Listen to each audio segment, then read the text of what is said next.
What's up, guys? Conquest MMA back with another video, and for the predictions of this fight night, Usman versus Buckley in Atlanta. Yeah, let's just get into these predictions. It might be a little faster than normal. Usman versus Buckley. This pick seems a little too easy. I'm going with Buckley, obviously. Feels like everyone's going for Buckley in this fight. For a good reason. Buckley has put on pretty good winning streak in the welterweight division. He's undefeated at welterweight. Usman coming off a loss at middleweight, but before that he lost a rematch against Edwards. It was very close though. But now that we see Edwards himself go on a losing streak in the division, I don't know if that win ages too well. Um, Buckley, because he's younger, the new guard, replacing the old. Um, I don't know. He arguably won or had a draw against Hamza in a short notice fight. That's pretty impressive, seeing as Hamza is, a lot of people say he might be the favorite against Dricus, and Dricus himself is very close to becoming the middleweight GOAT. Um, but MMA math don't always work like that. I'm going Buckley because, as we said before, Buckley will make it a dogfight. Buckley can go a hard 3 rounds. I used to worry about his cardio because he goes pretty hard. It's like you watch this guy's fights and he's just throwing everything into his punches. He's gotten more technical over his fights. Fucked up Colby pretty bad. Had the doctors like he's gonna. Oh my God, dude! It'll be sad if he puts a horrible beating on Usman, and we see Usman in a way more vulnerable light than we did with the at welterweight than we did with the fluky head kick Edwards did. Um, I don't have much to say about this. I mean, Usman's like, once he fell in love with his hands, got more obsessed with his boxing, he kind of marked the downfall. Um, I hope after this he retires, and then he can be remembered. I mean, he already has one foot in the retirement grave. You know what I mean, with his podcast and all. He's more of a podcaster now. I guess we're never seeing the Belong episode. Oh, that'd be. So he can be remembered as the second greatest welterweight of all time. For now, yeah, Buckley just has way more momentum. He's the dark horse, not because MMA is more of a recency bias sport. We put we put Brady and JDM on the pedestal. I mean, JDM's a fucking champ, so naturally he's the guy for now. But I don't know. I don't know if Buckley can worm a title shot his way. Yeah, I don't think there's any way unless he's like a short notice replacement if he gets a quick finish. Um, okay, yeah, that's it for the main card. Pretty excited for this fight. Uh, Pretty decent. Oh my God, fuck the co-main, bro. Emin Shahbazyan versus Andre Petroski.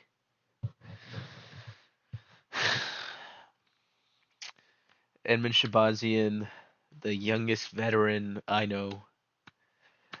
Uh, First round KO. I think what was his last fight? It was in March, right? Something like that. It was a couple of months ago. He did get a fucking pretty vicious knockout. I remember that card being pretty good. Um, yeah, going with Shabazian. He does he's fucking strong in the first round. He's kind of like uh Fuck, who he, I don't know. He's like Michelle Pereira before Fluffy like mentally broke him. Because you know how Michelle Pereira was like knocking out former like heavyweight jobbers at middleweight and had that aura of unstoppability. And then he fought Fluffy, and then he like had his soul ripped out of his body, and it was cleaved back into him to fight that German Dagestani guy. I mean, those three all have the same thing in common. They have horrible gas tanks, but they're extremely athletic and dangerous in the first round. At least the German Dagestani guy and Shahbazyan. I don't know about Pereira anymore. Pereira should hang it up. I don't know what Pereira's doing. He's washed now, even though he has an undefeated streak at welterweight. I don't know where that went. Cody Garbrandt versus Barcelos. I don't know. I don't know. I don't know who to pick in this fight.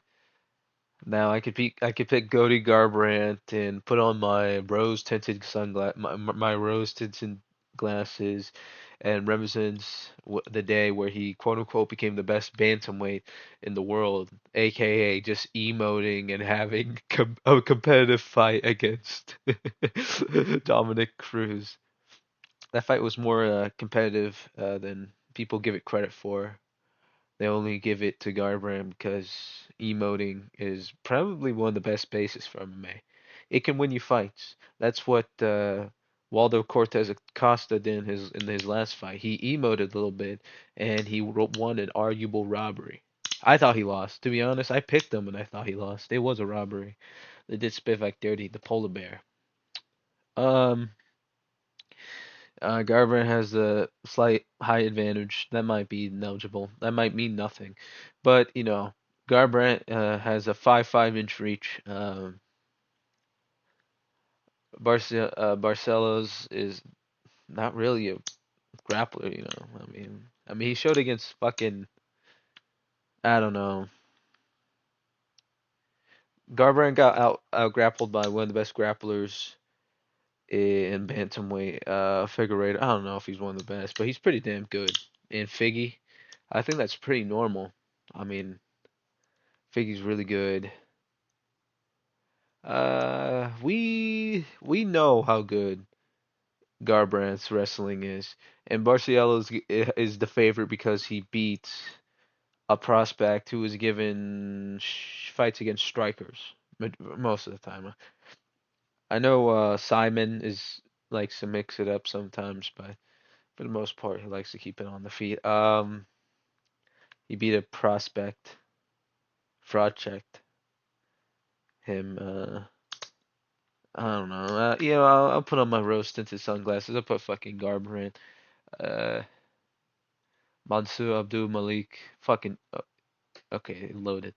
Versus Cody Brundage.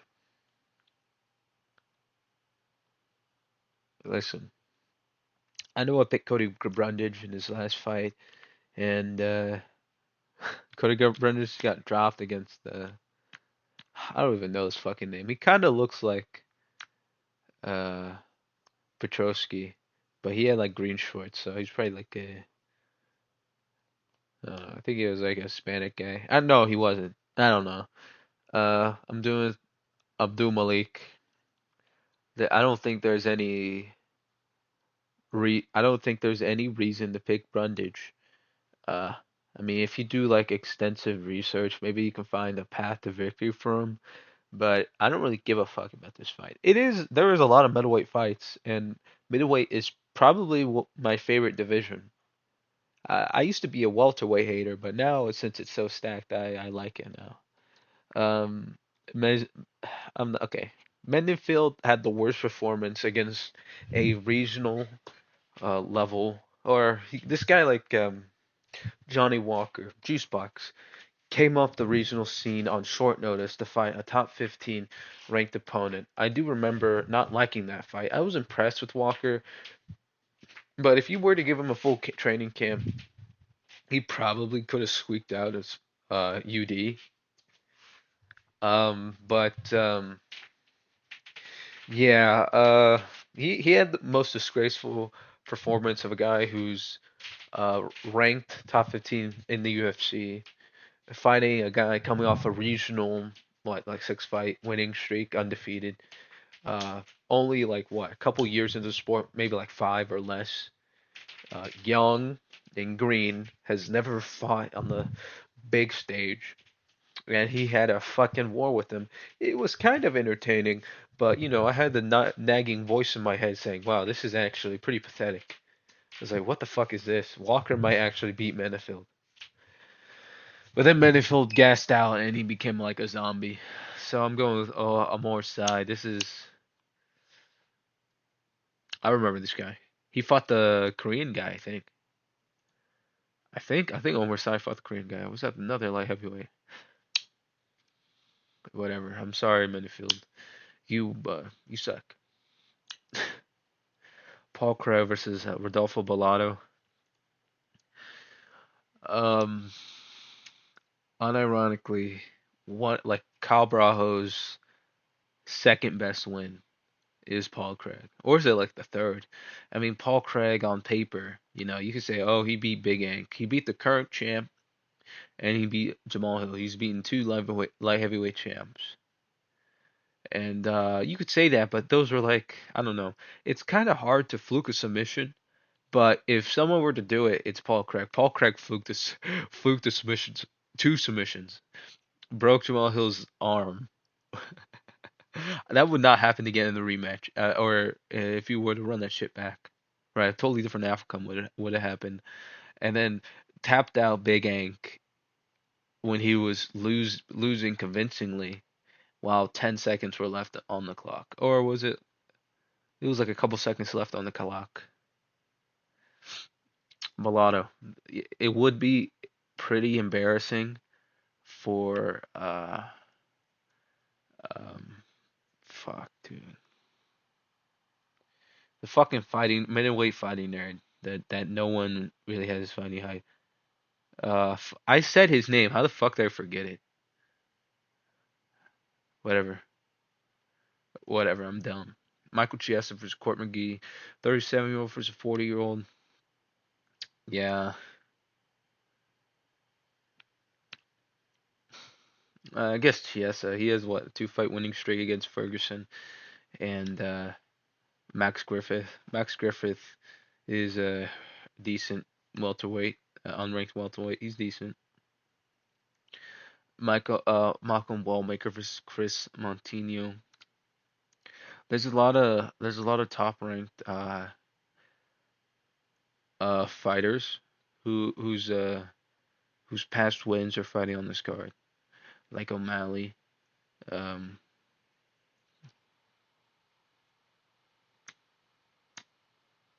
how did I forget the middleweight fighting nerd's name? Whatever. O'Malley, that middleweight guy, Faggy. Yeah, not a lot. I over exaggerated, maybe like three. Yeah, Malcolm Wallmaker. I don't know. I'm not too sure about his striking defense, but if he could do in Montino better than O'Malley, then O'Malley may be. It's not even O'Malley's best wins, but O'Malley doesn't really have a lot of great wins because he was rushed to the top, has an arguable robbery against Piotr Jan, lost to Marab twice. I don't know. I guess O'Malley's not the guy I thought he was. Cody Darden versus Jose Ochoa. I looked at Cody Darden's resume, and his best win is Charles Johnson, which is pretty decent. It was like a UD. I don't know what the circumstances of that UD, whether or not if it was closer than what than it actually was, like it could have been a split decision, or if it was a very dominant 3 rounds to none, or was it like a two rounds to none with a competitive or arguable clean sweep where you won all 3 rounds. I don't know. But I don't know, man. I guess Jose Ochoa to get past this gatekeeper, sorta. I don't know. Ricky Simone versus Cameron Smotherman. I guess I go with Simone. He has a bit more. He has a little win in his sales. Smotherman was like 1-1 in the UFC. I don't even know Ricky Simone's fucking record in the UFC. It's probably not that much better. He beat the bantamweight goat. Phil Rowe versus Age Luce. Luce. That was I mispronounced. I butchered that name. Ong Lusa. Some guy from Congo versus Phil Rowe. Yeah. Oh yeah, this is the guy that like got stabbed by Brian Battle. I've seen that clip. Oh yeah, this guy lost to Neil Magny. Phil Rowe lost to Neil Magny, the real welterweight goat. But I guess I go Ange Lusa. And this is a women's fight, and I don't care. So anyway, yeah, this is it for this video. Listen, I think my picks are pretty decent for this card. Not too bad, not too bad. I don't wait. No, they're not. I'd say I'd have low confidence in Garbrandt and Chiesa, Court McGree. Who knows what could happen? They're fucking old guys. Cody Durden versus Jose Ochoa. I think I've only watched Ochoa fight maybe once, and that's it. Ricky Simone could fucking lose. I think there's three low confident picks. Uh, Now I believe in Buckley. Buckley is like what can be in the top five officially, and he's no longer a dark horse. Great. Yeah, that's it for this video. Uh, I'm thinking of maybe posting another video, maybe like tomorrow or Friday, something somewhere along that time. So yeah, that's it for this predictions. If you made it this far, thank you very much. And I'll see you in the recap. Bye.